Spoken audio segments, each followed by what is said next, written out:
Are you ready to be transformed? I'm here to uplift, encourage, motivate, and inspire.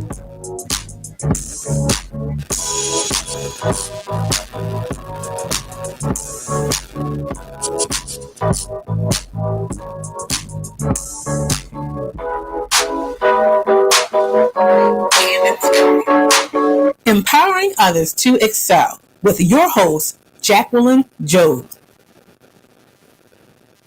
Good morning, everyone. Thank you for tuning in to Empowering Others to Excel. I am your host, Jacqueline Jones, or I am your empowerment strategist, Jacqueline Jones. We are live at WMEG Radio, Facebook, and Instagram.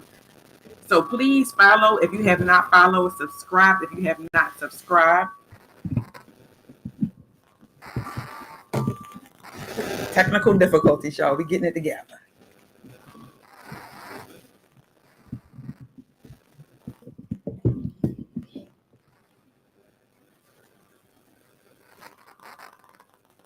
All right.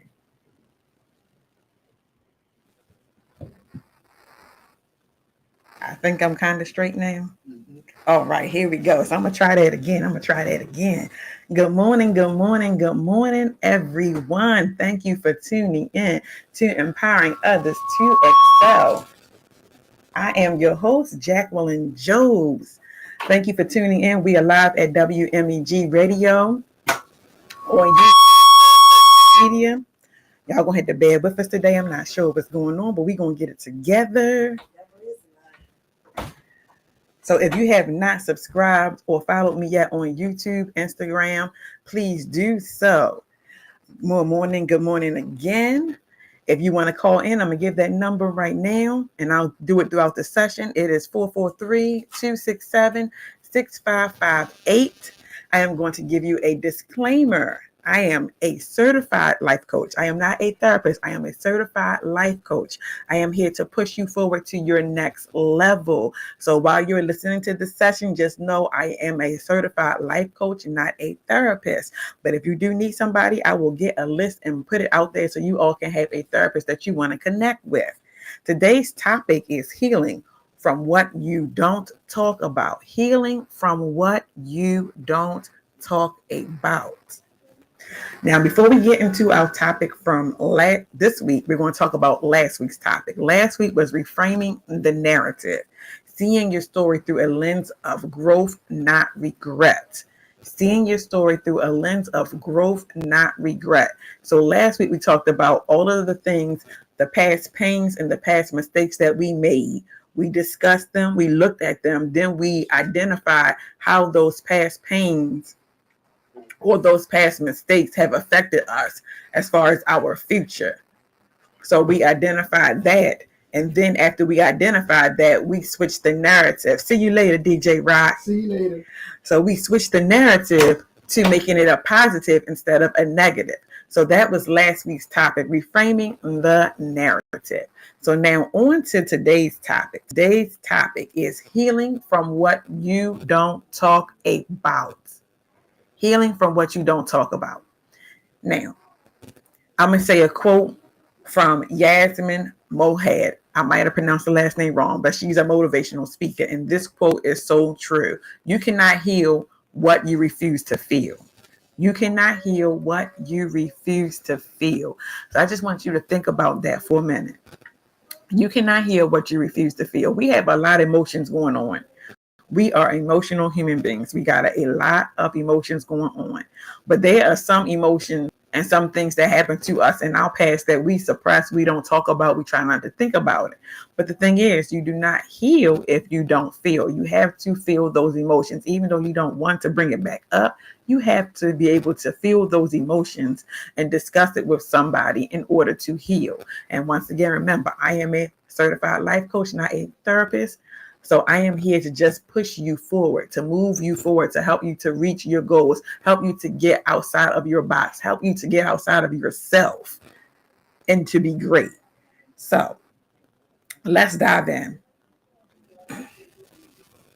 Okay, so we're going to talk about understanding emotional wounds. Understanding emotional wounds.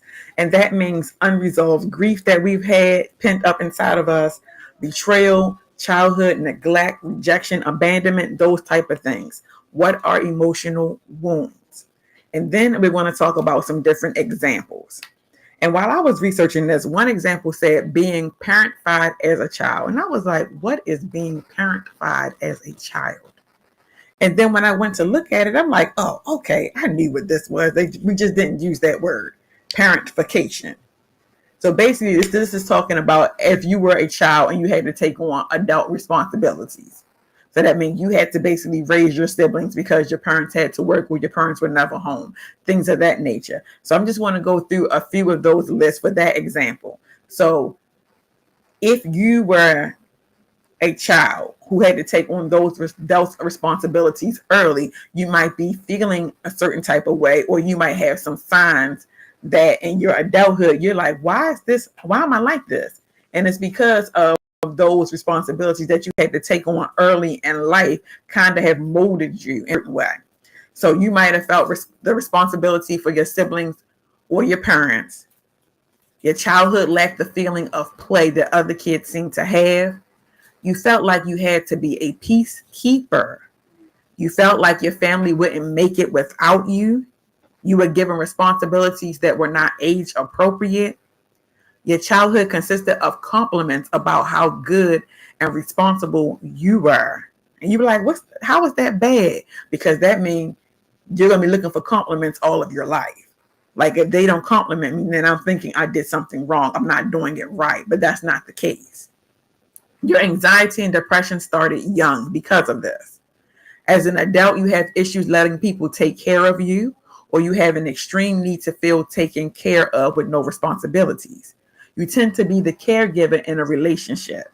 And you know how the relationship's supposed to be 50-50. I'm going to do a little bit of something. You're going to do a little bit of something, but you're the one doing almost everything. You felt like your entire life has consisted of being of service to others. You find yourself in a codependent relationship. So that is signs of parentification. Yeah, a new word, parentification. And then the effects of this, you lost your childhood, you lost your sense of self because you had to take on the identity of what was needed at that moment. So that means if you had to be the mommy or daddy in the household, that's the identity that you took on. If you had to be the doctor or the nurse in the house because you had to take care of somebody, that's the identity that you took on. So in the process of you taking on that identity, you lost yourself. So you've been doing that almost since you were a child till now. And now you're starting to realize like, well, who am I? What is it that I want to do? Because you have always been doing what other people needed you to do. So now you're trying to figure out, so what is it that I want to do? Who am I? So you lost your sense of self. You have sense of shame, social isolation. That means you like to be by yourself, self-blame, emotional suppression, guilt, self-criticism, and judgment. All of these things are effects of parentification. And basically what that's saying is that as a child, you had to take on adult roles. You had to do things that were not necessarily meant for a child, but you had to step in and just take care of what needed to be that needed to be done. The next thing of an example of a wound is feeling unloved in a relationship. And when you feel unloved in a relationship, you tend to withdraw socially. You self-sabotage the relationship, or you just sabotage the relationship, and you develop low self-esteem. Now I want to get into this feeling unloved in a relationship.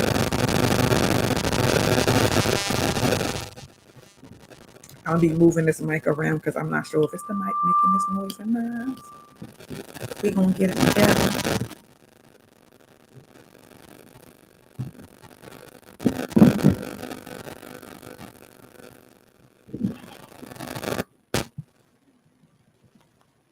I found out what it was. See, too many frequencies near the mic.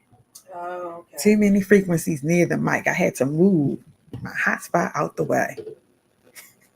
Okay, so now feeling unloved in a relationship. When you feel unloved in a relationship, you tend to draw back.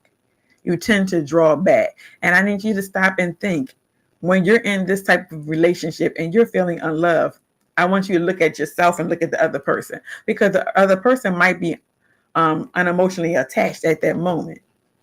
They're not able to deal with things that are going on in their lives. So in that way, they can't reciprocate what you need. So I just want you to think about that for feeling unloved in relationship. Next one is having unmet needs growing up. Having unmet needs growing up could cause wounds in your life. Difficulties with emotional regulation, building healthy relationships, and maintaining a positive self-image. And then the last one is failure that leads to shame. Failure that leads to shame. Inadequacy and worthlessness. So that means if you have certain wounds that caused by a failure and it led you to shame, then you might start feeling like you're worthless or you're inadequate. You cannot do anything right. Now, while I was doing this research, I realized there is a healthy shame and then there is also a toxic shame. And I was like, really? Okay. So the healthy shame is the temporary feeling we get when we do something. We go, I shouldn't have did that. Or like the guilt and the embarrassment related to a specific action. That's a healthy shame because you realize I shouldn't have done that. Like, I was wrong. And then you feel bad. So since you're feeling bad, it motivates you to change your behavior and change your actions. So that's a healthy shame. It's only temporary. It helps you to realize that you did something that you shouldn't have done and you should feel a certain way about it. And then it helps you to change your actions. But then there's the toxic shame. The toxic shame is deeply rooted in beliefs that you inherit, like flaws, you're unworthy, you're inadequate, you're worthless. Now, if you have the toxic shame, you're basically putting yourself down on a constant basis because of something that you did. Now, that is a shame that you need to work on and that you may need somebody to support you in that area so that way that you can be relieved of that shame. Now, the question that I want to throw out there are, what are some moments in your life that still hurt, but you rarely talk about? I want you to think about. You don't have to put it in the chat if you don't want to, but what are some moments in your life that still hurt, but you rarely talk about it? Just think about that. It could be a moment of betrayal. It could be the loss of somebody. You witnessed something you shouldn't have, and it cut you to the core. You heard somebody say something, and it just left you in disbelief. Those are things I want you to think about. What are those moments in your life that still hurt, but you rarely talk about it? And then we want to say, why do we avoid talking about it? Or why do we avoid the pain? Because yes, once we talk about those moments, the pain's going to come up. The pain is going to come up. But why do we not talk about it? And the reasons why, because the fear of judgment, cultural norms. For example, most households back in the day, what happens in this house stays in this house.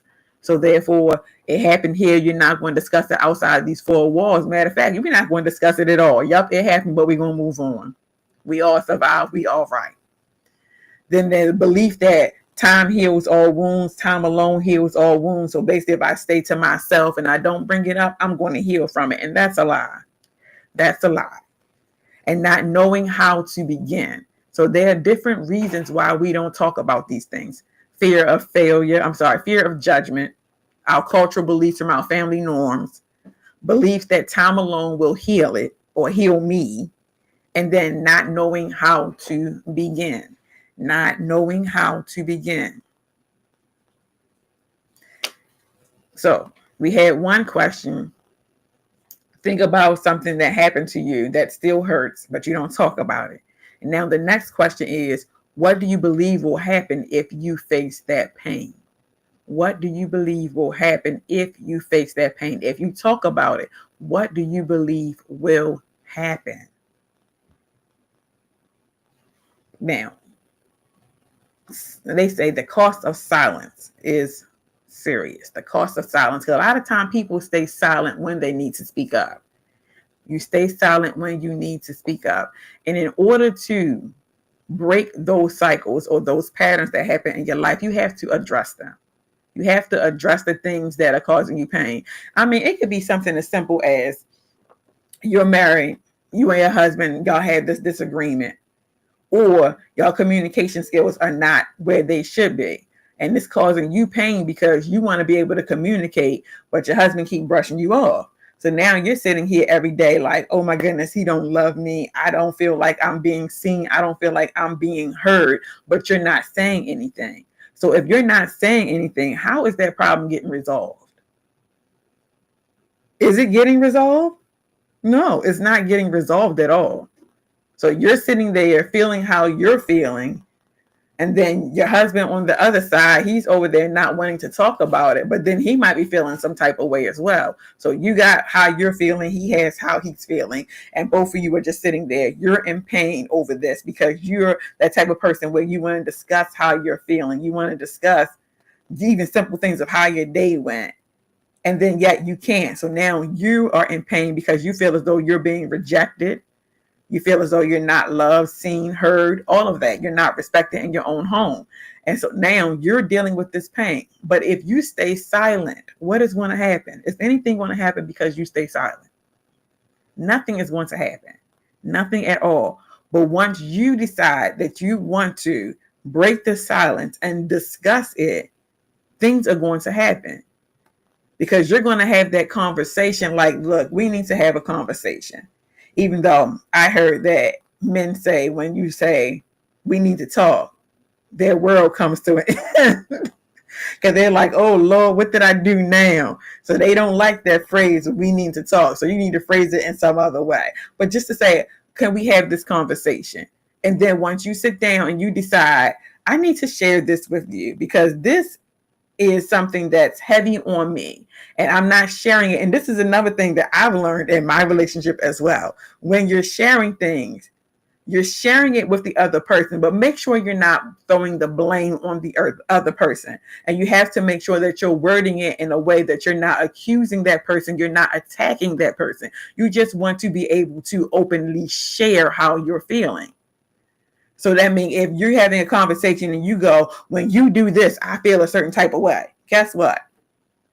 You just put the blame on that person. That person's going to shut down, or that person is going to feel offended and they're going to feel attacked, and then they're going to come back at you. But you reframe it. You change your words around and say, this is heavy on me and I just need to have a conversation with you because I am the type of person that I need to communicate how I'm feeling. And I want to be able to talk to you about how I'm feeling. I want to be able to talk to you about how my day went. I want to be able to talk to you when we have a disagreement. I want to be able for us to just sit down and have a conversation so we can try to figure out where we're missing the mark and then how we can come to agreement. So you need to be able to word it in a way that that person is willing to listen to you. Because if you just start talking and you start blaming that individual, it's just not going to be effective. So those are things that I want you to think about. And then impact of unaddressed emotional wounds is repeated patterns in a relationship. Repeated patterns. Once again, if you are not having that conversation about what's going on, the pattern is going to continue to repeat itself. It's going to continue because we're not mind readers. We can't read each other's minds. Just when you're around somebody long enough, you start to understand what they're thinking sometimes. But we are not mind readers. So therefore, people do not know what is going on with you. You have to be able to be willing to open up and to share. And yes, that is a trust process. And you have to find those individuals that you can trust. You have to be able to find those individuals that you can trust. So it is a trust process. But I want you to understand repeated patterns in a relationship. That is when you have unaddressed emotional wounds. Self-sabotage and low worth. Anxiety, stress, emotional numbing, avoidance, and overcompensation. Those are unaddressed emotional wounds that we will go through when we stay silent and we do not speak up. And now I see Nicole put in the chat, I had to stop being silent because it will build up. And now I have a whole attitude and the convo went left. Yes. That is what happens when you stay silent. You stay silent. You hold on to that. You hold it inside. And then also just go ahead. You hold it inside. Then the devil start playing tricks on your mind. And then you thinking it's one thing. Next thing you know, this person, this issue bothered me, but now it's, oh, they looked at me funny too. It's a whole bunch of things that go on once you keep things pent up. You start thinking out of left field, your emotions be going all crazy. And it's just like, it wasn't even that big. Some things might be big, but you just made it even worse because you did not stop and speak up. So yes, you need to be able to speak up and say what is on your mind. Have that conversation. Have the conversation. Like they say, have the hard conversations. They might be hard, but you need to sit down and you need to have them. And then once you have those conversations, if the situation is created in a safe space and you're both willing to listen, or how many if there are, if you are all are willing to listen, you are all willing to hear from each perspective and not just your own, something will come out of it. Something will come out of it, but you have to be a willing participant in the conversations. You have to be a willing participant in the conversation. Communication is key. Communication is key to everything. That's in the work world. That's in your personal life. Wherever it is, communication is key.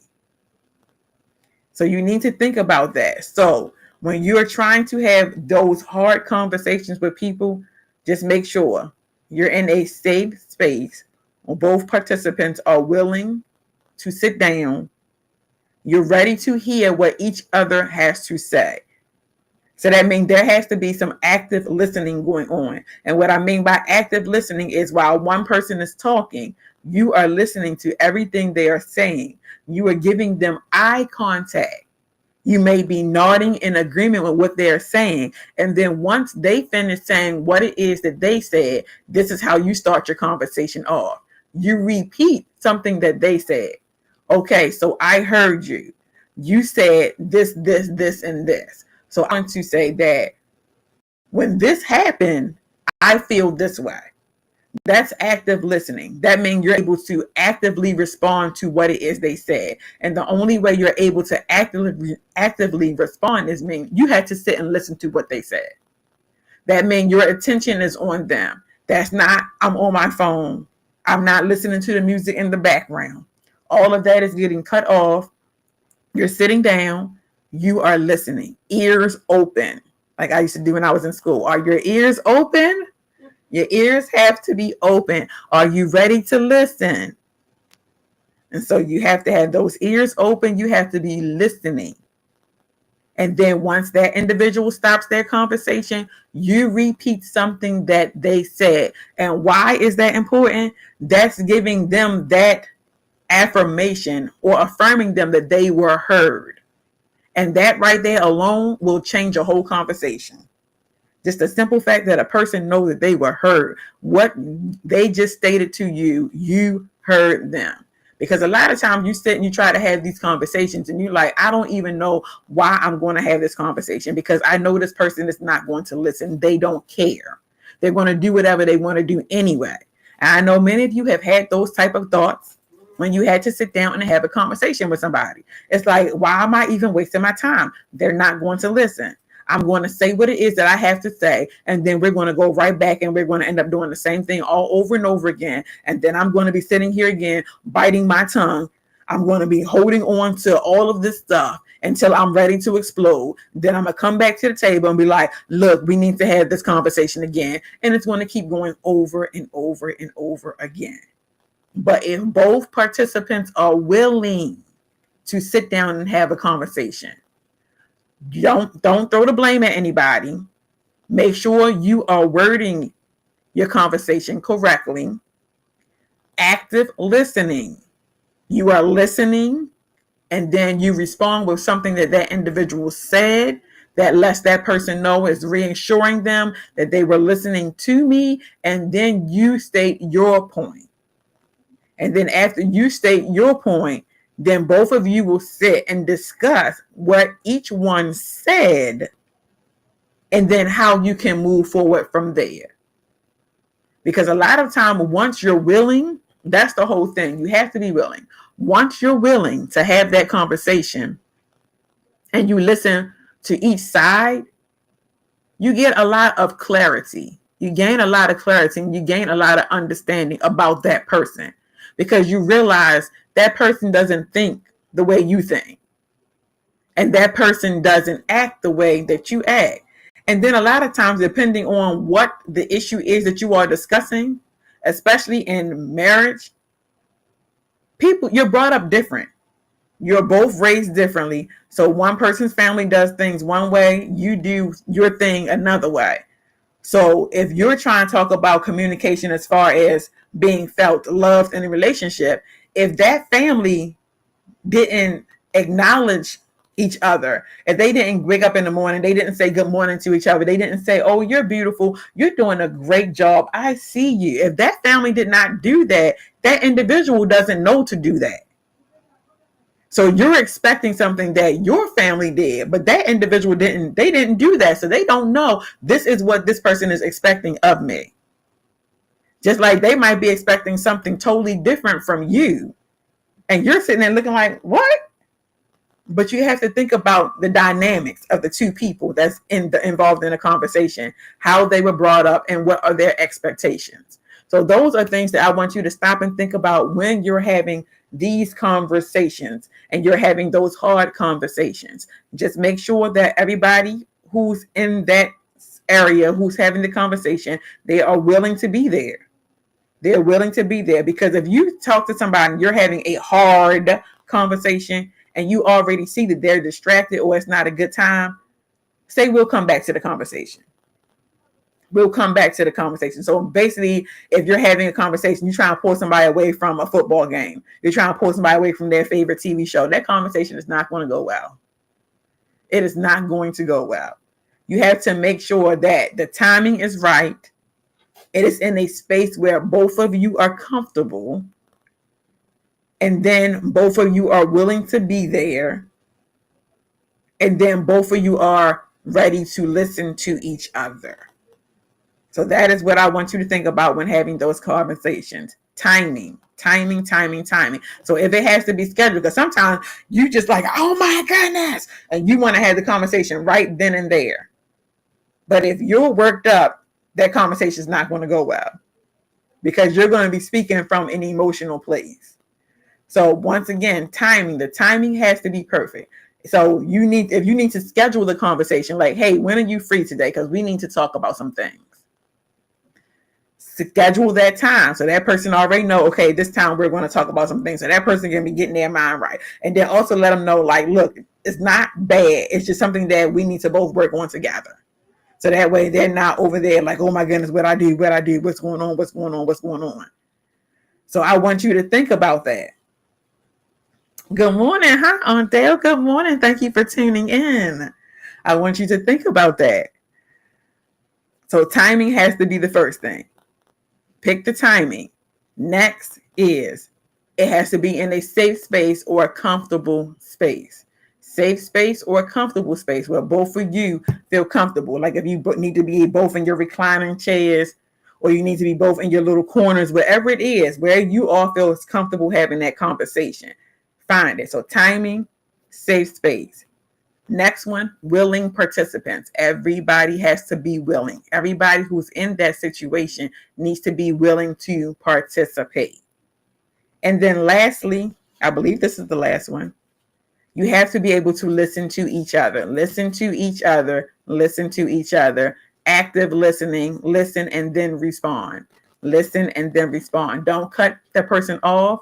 I have a habit of that sometimes. I realize that when I'm talking, the conversation get real good. And I'm like, and they talking, and I just want to be like, yeah. And I'm like, okay, I can't do that. Can't do that. Like, I got to hold my thought. Like, I got to be like, pause, hold my thought, and then just wait. And then when I get that opportune time, yes, because when you said this, yes, I wanted to say, I agree with this or I disagree with that. So that's another thing, active listening. Make sure you are giving each other that time to speak. So that is how communication can help when you're going through certain situations. Now, I want to jump into repeating patterns. A lot of us have gone through life and we're trying to figure out why do we always do the same thing over and over again? And we get the result that we don't want. So we need to talk about the repeating patterns, recurring behaviors, recurring thoughts, recurring emotional reactions that we have. In order to break the repeating patterns, you have to first recognize the pattern, recognize what it is. Recognize what it is. Because one thing I think I caught on to maybe about 2 years ago is that my repeating pattern was I didn't listen to my body. I didn't listen to my body. I would work and push myself. And my body's like, hey, we need to slow down. We need to slow down. But I'm going here, there, doing this, doing that. And I wasn't listening to my body. And then it happened like almost every 2 months. Like I would crash. Like I would just completely crash and be down for like a whole weekend. Like I couldn't function. I couldn't do anything. And I'm like, what is going on? Like, why is this happening? And then I could tell right before I crashed, like, oh my goodness, I'm about to crash. And I couldn't do anything. And I'm like, what is going on? And I had to stop and realize what was going on. Like I'm working myself too hard. I'm not giving myself that downtime that I need. So in the process of that, my body's crashing. I'm getting the headaches. My body's aching all over. I can't get out the bed. So I had to realize like this is a repeating pattern for me. And I was like, why? Like, what am I doing? I need to figure out this part. I need to figure it out. So I had to first recognize what it was. I had to become aware of when it was going to happen and why it was going to show up. The what, why, and how. What was it? Why was it happening? And then how was I going to fix it? Yes, and we have Nicole. She said, yes, I need this part. Repeating patterns. I need to change. Yes. So we're going to go through these steps together. So first thing first, recognize the pattern.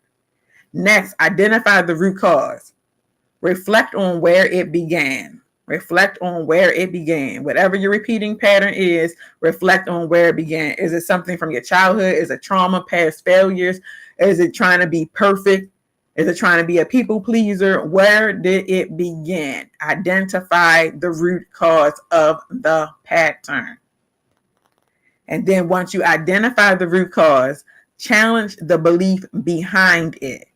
Challenge the belief behind it. Ask yourself, is this still true for me now? Is this still true for me now? And I think for me, it was kind of I'm proving myself. I had to prove myself. I had to prove myself that I was capable of this. I had to prove myself. And it was like, I'm proving it to me too. Like, because you always question, especially like, am I a good mom? Like, am I doing what I need to do for my kids? So I'm proving myself. I'm working myself, making sure they got this, they got this, they got this. And then like, especially during that time when I was homeschooling them. Yes, I had my teaching degree. Yes, I taught for 15 years. But when you homeschooling your kids, it's like, you don't want them to be missing out on anything. As far as like what you know the kids really got in school. So you're trying to make sure they got the extracurriculars. You're trying to make sure that their academics is on point. So that way nobody gonna be like, oh, you shouldn't have been homeschooling your kids because they're gonna be missing out on this. They're gonna be antisocial. They're gonna be this, they're gonna be that. And you're sitting there like, oh, I got to prove myself. So I'm working even harder in here trying to make sure that they got everything they need. Making sure that I'm putting them on the sports teams. I'm not gonna have no awkward kids. I'm not gonna have no awkward kids. They're gonna be social people. And yes, my kids are very social people. They are very, very social people. So I did not fail them. But the thing was, I was trying to prove to myself and prove to other people that I could do it. And prove to them that it wasn't a mistake for me to homeschool them, because it was the thing of, why are you homeschooling them? Like, public school was good. I'm like, yeah, I went to a public school. And my public school experience was fine, except for middle school. Middle school was the worst. So besides middle school, yes, my public school experience was fine. You made friends, you learned life lessons, you did all of that. Middle school was a whole nother issue. Yeah, so middle school was the worst for me. But that is not why I homeschool my kids. The reason why I homeschool my kids, because at the time I was pregnant with my fourth child, I had 4 kids, 4 and under. And then my sister-in-law used to watch my kids, and she was unable to watch my kids anymore. And then I have trust issues when it comes to my kids. So I wasn't just going to put them with any old body to watch them. I need to know who you are. I need to know like who your people are. What's your thoughts, your beliefs, your values. I need to know all of that. And there was nobody else at that moment who I felt could do that for me and me be comfortable with that. So the option came, and plus I was burnt out as a teacher as well. So I needed a break. 4 kids, 4 and under, burnt out as a teacher. And then I have trust issues with who I'm going to send my kids with. So at that point, it was like, okay, we need to make a decision here. What are we going to do? And my husband, we sat and we talked about it. And it was like, I was like, I can homeschool them. I can homeschool them. Yes, that means we were losing that school paycheck. Mine was good. But I was like, I can do this. I can do this. So that's what happened. So then I started homeschooling my kids. But in the process of me doing that, there were people like, why are you homeschooling them? Just send them to regular school. Just put them in child. At that point, it was put them in daycare. And I'm looking like, first of all, daycare, I'm going to be working to pay for daycare. So I'm like, my whole check is going to go to paying for daycare. And then my husband's check is going to go to paying all the rest of the bills. I'm like, so why would I even stress myself out like that when I can just stay home? Either way, the paycheck was going to be gone. I'm going to lose the paycheck one way or another. So I'm like, why stress myself out? So our decision was to homeschool. And it was just like, oh my goodness, they're going to homeschool the kids. Like, it was just so many things going on. So my whole attitude was, and this is my attitude when people give me flack. This is what my attitude is. I'm going to prove you wrong. I got this. I can do this. So I'm going to prove you wrong. So that's what happened. I set out to prove them wrong, and I'm proving myself that I am able to do this.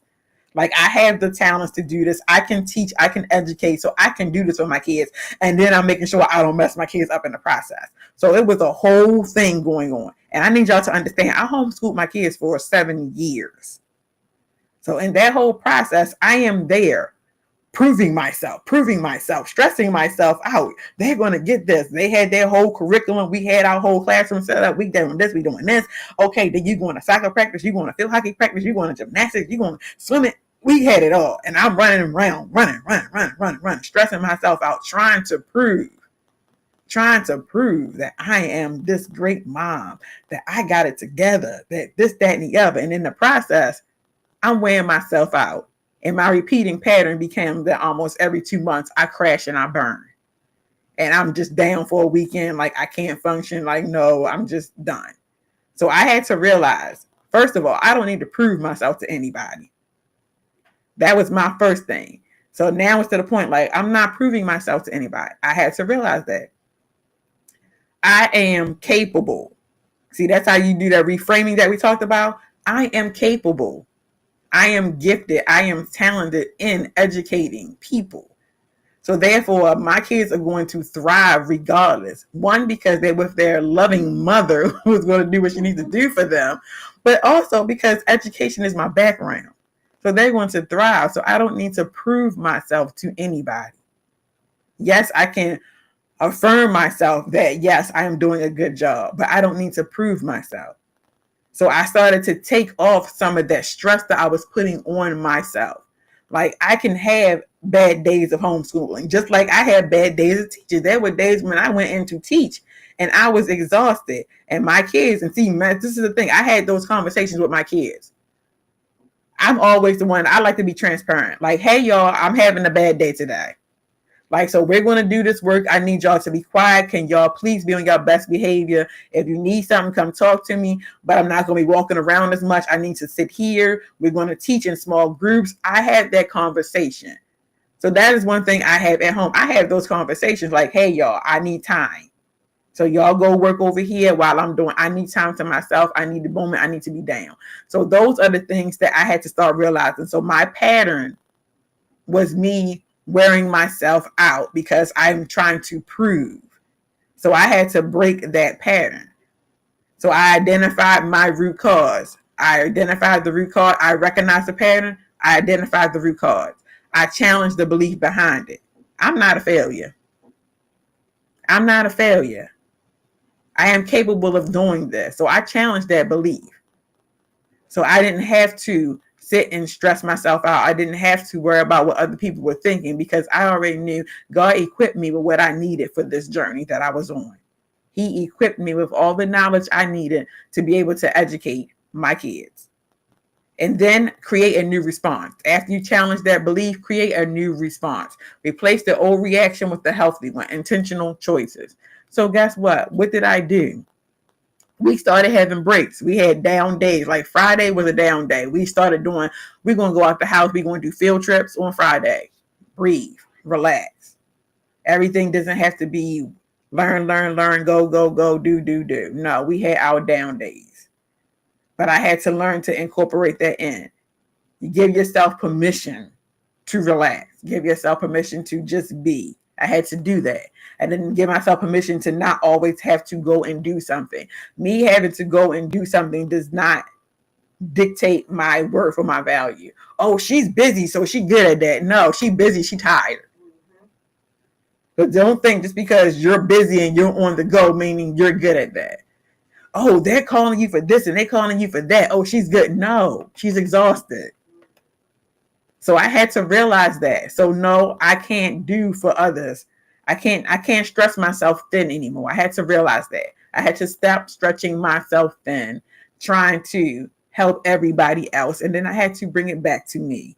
What is it that I need? What is it that my body needed? What is it that my mind needed to function? So I wouldn't have my crash outs every other month. So those were some things that I had to do.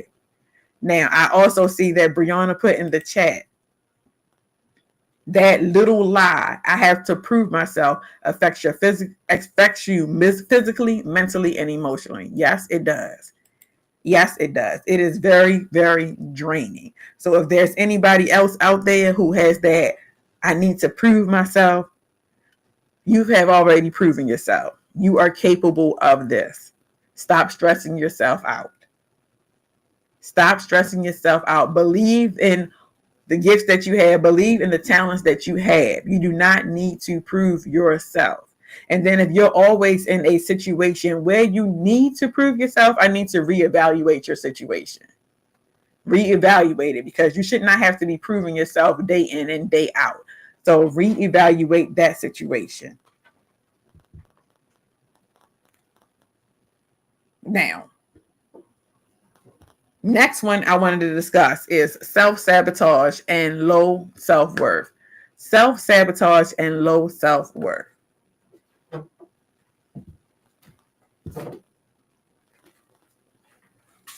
We have, I need you to know, awareness plus intentional actions equals transformation. Awareness plus intentional actions equals transformation. So if you want to be transformed, you need to be aware of what it is that is going on in your life, what is going on around you. Be aware of it. And then you have to have intentional actions on what it is that you're going to do to make that change. Have intentional actions. Be aware and then intentional about what you're going to do to make that change so that you can have that total transformation that you want. So that's just like going into goal setting. So if you have to set goals, set your goals. If you just have to take baby steps, I'm going to do this today, do this today. So if you're that type of person that needs a checklist, do your checklist. I need a checklist. I get up in the morning, I write down everything that I want to accomplish on that day. Every task that I need to accomplish on that day, I write it down. I write it down. And then as I'm going throughout my day, everything that I accomplish, I check it off or I cross it out. Normally I just cross it out. I cross it out because crossing it out to me feels like I accomplished it. It's like, yes, it's one thing off. So I cross it out. And then after I cross it out, at the end of the day, there are some things on my list that's still there. Do I feel bad and do I start beating myself about the fact that I didn't accomplish everything that was on my list? No, I don't. Because I learned tomorrow's a new day. So that means I'm going to pick up whatever I did not finish on the list the next day and I'm going to add to it. So that is one thing about us, and we self-sabotage. We think, oh, because we didn't get it all, then it wasn't meant to be, or we messed up. No, it just means that we need to work a little bit harder, or we need to downsize what is our expectations. Because sometimes we have great expectations, but at that moment, that is not what we're capable of doing.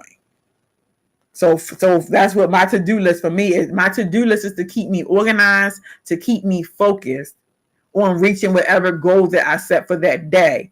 But it's also letting me know sometimes that you expected too much. Like you already knew you weren't going to be able to get all of this done in that day. But that's okay because I'm going to put it on the next day and then I'm going to work on it from there.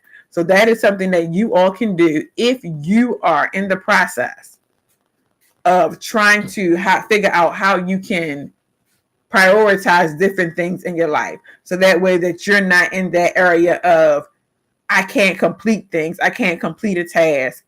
I'm not capable of following these procedures. You can do a checklist and work from there.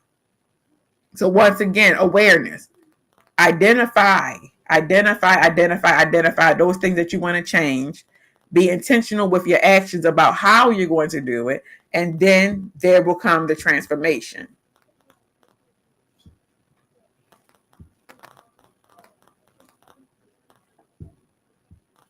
Okay, so now I'm just going to go to the last part is the healing process. We talked about most of this. We talked about most of it in the conversation. The healing process. Be aware. Name what hurts. Name what you're trying to work on. Name what you want to be healed. Acknowledge it. Acknowledge it. Validate your feelings without judgment. And when I say validate your feelings without judgment, you acknowledge what it is. You state how you feel. But then after that, do not put yourself down. Some people, they say, yeah, this bothers me, but it's okay. It's just me. No. This bothers you. That's it. You don't need to add that it's okay. It's just me. Or this bothers me, but it's normal. No. This bothers me. Acknowledge it. Don't add on the extra. Because when you add on the extra, that's already stating the fact that you're either saying that you're not worth being healed or you're not expecting it. So you need to be able to identify it, be aware of what it is.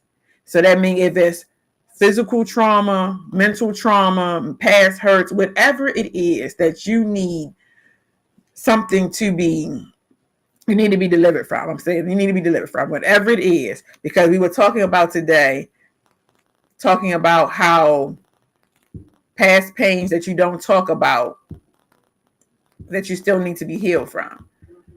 That is what we were talking about. So whatever that past pain is, be aware of it, acknowledge it. Just state, this is what it is. This is what it is. And then from there, you're validating that feeling. This is what it is. And then you're expressing it. I felt this way because, or when this happened, I was feeling this way. You can write it down in a journal. You can speak to a therapist, whoever it is, a safe space, people that you trust, but you have that conversation. And then I want you to reframe it. See the story through a lens of growth. Meaning, yes, this is what happened to you. Yes, this is the experience that you felt. Yes, you stayed silent about it all of this time. But in the process of that, how did you grow? How did you better yourself? What are you becoming? Because I want you to become better. I want you not to be able to hold on to that. And then you're still harboring those emotions and you're not becoming better. No. Are you bringing somebody up, helping somebody else who's in that situation that you were in? Like, I see you, I see where you are. I was here, but I'm moving forward, and you can do the same thing. You don't have to stay where you are. I am here to assist you. I can give you some pointers or some guidance. So you're reframing that. See your story through a lens of growth. And then I want you to make peace with your story. Make peace with what happened to you. And you might be like, but they hurt me. Yes, they hurt you. They were wrong. But you need to make peace with that in order for your healing to take place. That doesn't mean you're going to forget what they did. No, but you just need to acknowledge, this is what happened to me. This is what happened to me. I feel this way about it. I'm not going to let this happen again. My life has changed because of this situation in this way. But I am going to seek the good in this. I'm going to find the good in this. How is this helping me? And then I'm going to make peace with that situation. And then when you make peace with that situation, you're just going to get a little bit more clarity. You're going to feel a little bit of relief. And just you're going to get a little bit more peace. Because you decided that situation, it happened. But it's not going to have a hold on me. And that is the one thing that I want you to realize. Anytime we're having a conversation about you dealing with an emotional issue, dealing with a physical issue, dealing with it happened. It happened. But it doesn't have to have a hold on you. Because the longer you hold on to it, the longer you're allowing that issue to fester. And it's festering and it's like being infected. And if you don't get the proper medication, it's going to continue to grow. And it's going to continue to consume you. So you need that proper medication in order for that infection to go away. And in this process, what is that proper medication? You need to be able to be healed from this. So therefore, you need to be able to acknowledge what happened, express what happened. Don't let it take a hold of you. Make peace with the situation. So I am asking you that if this is something that you are dealing with, please seek counsel. Seek wise counsel. If you have to find a therapist, find a therapist. If you feel as though you have somebody who is trustworthy that you can speak to, who is going to pour into you, find somebody who's going to be able to pour into you, not somebody who you're going to tell and they're going to run and share with everybody else. Find somebody who you feel as though you can share it with, and they're going to pour into you, and they're able to see the signs if you're deciding to fall back. They're going to pull you back up like, no, I'm not letting you go back that way. I'm not letting you go back that way. I see you. You have value. You are worth more than what you think. So I am going to continue to push you forward. I'm going to continue to motivate you and encourage you. You will get through this. You will break this habit. You will not feel as though you're lonely anymore. You will not feel as though you're by yourself. You will not feel as though you're carrying this burden by yourself. You need to find somebody who can do that for you. So I hope on today's segment, you all received something from this. Just remember that you are not alone. We are here to assist you. Your silence protected you, but your voice will heal you. Speak up on those things. Speak up on those matters. Acknowledge what happened. Express it, share it, make peace with it, and be healed. So just remember to tune in next week. I will be here next week. You can invite somebody to come. I thank all of my WMEG listeners, YouTube, Facebook for tuning in. Please subscribe to Empowering Others to Excel on YouTube or Facebook if you have not already. I just also want to let you know that I do offer group workshops and independent sessions for life coaching. You can always visit www.eogchangeagent.com to see my services that are there. You can also email me at jacquelinejobs@eoechangeagent.com. And coming up next will be Nikki with the pros and cons of human nature. Empowering Others to Excel with your host, Jacqueline Jobs.